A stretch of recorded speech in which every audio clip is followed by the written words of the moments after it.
क्या हो सकता है क्या नहीं हो सकता है, सब समझ गई हूँ मैं। फिलहाल तो आप ऐसा करें कि उरूज को वहां से चलता करें, बाकी मैं देख लूंगी। ऑलराइट।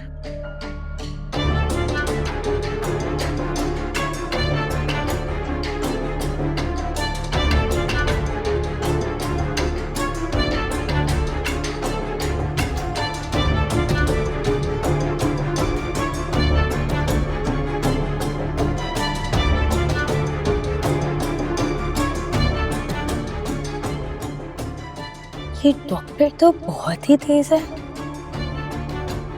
मगर ये रूज भी कुछ कम तेज नहीं है। इस तरह से चुपके चुपके से वहां पहुंच गई।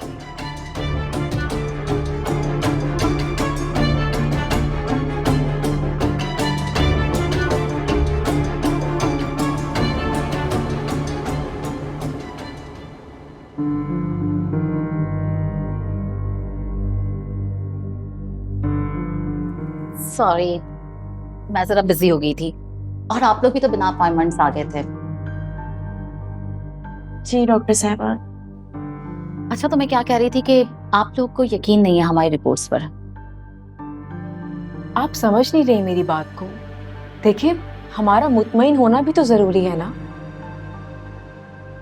आप हमारे हॉस्पिटल की क्रेडिबिलिटी जानती हैं। इतनी जदीद मशीनें पूरे मुल्क में किसी के पास नहीं है और ये रिपोर्ट्स आपको टेस्ट करके ही दी गई है। चलो ठीक है, मान लिया कि ये रिपोर्ट्स ठीक है और आपकी बातें सुन के मैं काफी मुतमईन भी हुई हूँ। लेकिन इस सब का कोई ट्रीटमेंट तो होता होगा। देखें, आप पहले अपनी तसल्ली कर लें, जहां से चाहें दोबारा टेस्ट करवा लें।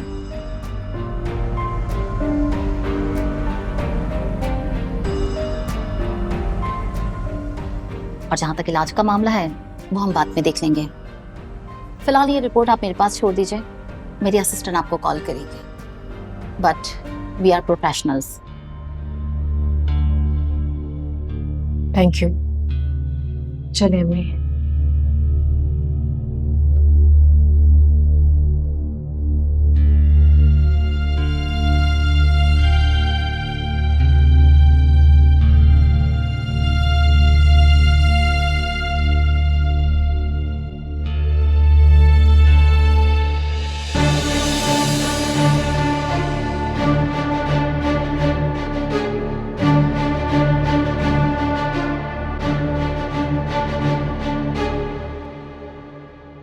मेरी आंटी, तुम यहाँ? खैरियत? आई एम सो सॉरी, मैं आपसे इजाजत नहीं ली और आपके कमरे में आ गई। इट्स ओके, बैठो। वैसे तुम्हें कोई इजाजत की जरूरत नहीं है। एक्चुअली सलमान के बारे में बात थी, उससे रहा नहीं गया, इसलिए मैं आपके कमरे में आ गई बात करने के लिए। हाँ बोलो, क्या बात करनी है सलमान के बारे में? मेहरीन आंटी, जब से उरूज के मेडिकल रिपोर्ट्स आए हैं, उरूज से ज्यादा परेशान मुझे आप नजर आ रही है। मतलब ये रिपोर्ट्स उसके हैं, उसका मसला है, उसे परेशान होना चाहिए ना। मैं अपने सलमान के लिए परेशान हूँ। मेरे सलमान की बीवी माँ बनने के काबिल नहीं। इस तरह तो मेरे सलमान की जिंदगी बर्बाद होगी ना। एग्जैक्टली। और दुनिया में हजारों औरतें ऐसी होंगी उरूज की तरह जो माँ नहीं बन सकती हैं। होंगी, लेकिन सलमान मेरा इकलौता बेटा है। मैं अपने बेटे की जिंदगी में हर खुशी भर देना चाहती हूँ। जाहिर सी बात है आंटी, मैं जानती हूँ ये बात। मैं जानती हूँ कि आप उसकी हमदर्द हैं और वो आपका। लेकिन अगर उरूज माँ नहीं बन सकती है तो क्या हुआ? मेरा मतलब है आप दादी बन सकती हैं, सलमान बाप तो बन सकता है ना। देखिए, सलमान यंग है अभी, अच्छा कमाता है, पढ़ा लिखा है, क्या कमी है उसमें? और वैसे भी उरूज इस दुनिया की कोई आखिरी औरत तो नहीं है ना।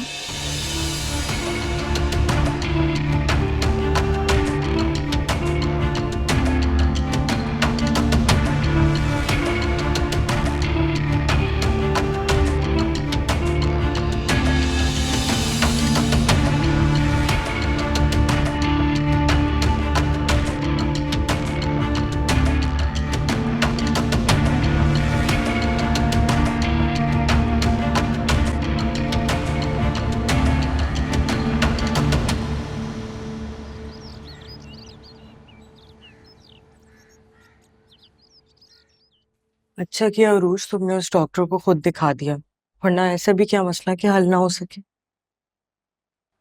हाँ, दिखा तो दिया डॉक्टर को, लेकिन सब कुछ वैसा ही है जो मैं तुम्हें बता चुकी हूँ।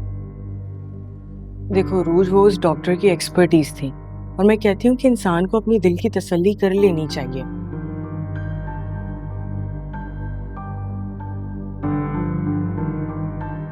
क्योंकि ये पूरी जिंदगी भर का मसला है। हाँ,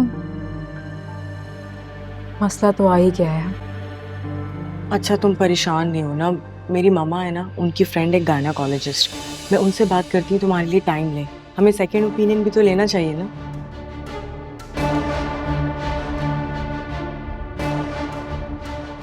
thank you. No need to thanks यार। और बस अब तुम परेशान मत हो, मैं अभी जा रही हूँ और तुम्हारे लिए जैसी टाइम लूंगी तुम्हें कॉल करके बताऊंगी, ठीक है? परेशान तो नहीं होगी ना? अच्छा, बाय। लाफत।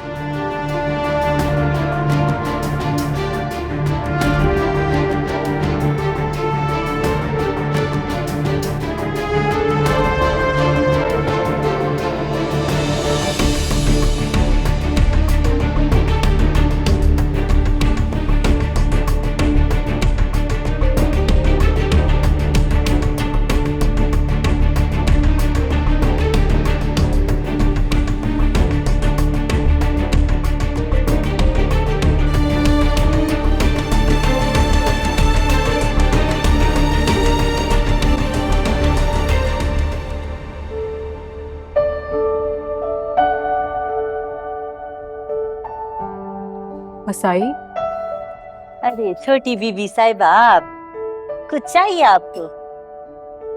कॉफी पीनी है? हाँ हाँ, क्यों नहीं, आप चलें अपने कमरे में, मैं ला कर देती हूँ आपको। वैसे ये जो दोस्त है तुम्हारी, व्हाट्स हर नेम, शानजे, अक्सर आती है यहाँ पे?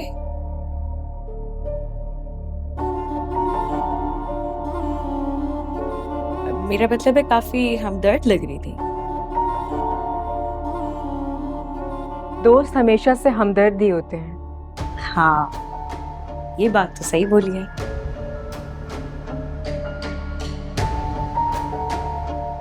तुम दोनों की सारी बातें सुन ली है मैंने।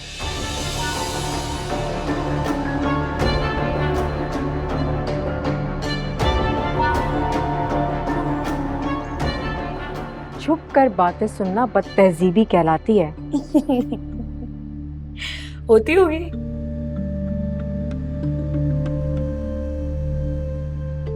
ऐसे बड़े अजीब लोग हो तुम। जहां तहजीब दिखानी चाहिए वहां दिखाते नहीं है, और जहां नहीं दिखानी चाहिए वहां। भले एक मिनट, तुम लोगों की तहजीबों में और ट्रेडिशंस में ये भी शामिल है ना कि जिस औरत की औलाद नहीं होती उसे तलाक देके घर से निकाल देते हैं, नहीं?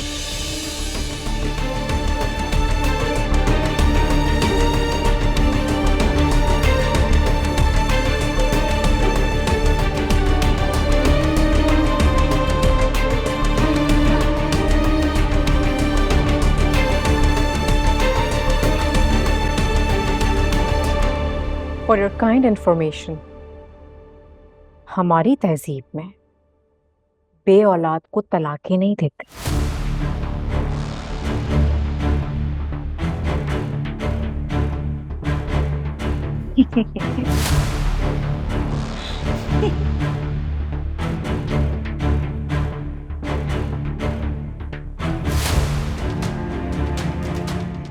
ये रोज बीबी तुम्हारी ठीक बोल रही थी।